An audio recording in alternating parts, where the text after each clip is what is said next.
শনিবার রাতে কারওয়ান বাজার থেকে সাংবাদিক মুন্নী সাহাকে পুলিশ হেফাজতে নেওয়া হয়। কর্তৃপক্ষ তার আটকের বিষয়টি নিশ্চিত করেছে, তবে পদক্ষেপের জন্য নির্দিষ্ট কারণ প্রদান করেনি।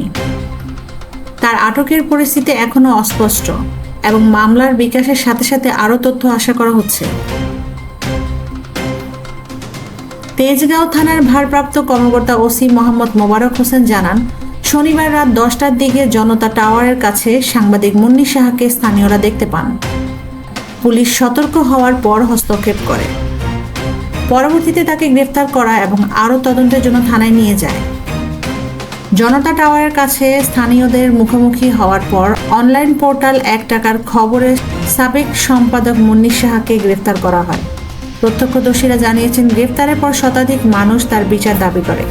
পরে রাতে তাকে মিন্টো রোডে ঢাকা মহানগর গোয়েন্দা ডিবি কার্যালয়ে স্থানান্তর করে পুলিশ। সাহা একাধিক আইনি মামলার মুখোমুখি, ঘটনাটি জটিলতা যোগ করে। তদন্তে আরও বিস্তারিত জানা যাবে বলে আশা করা হচ্ছে।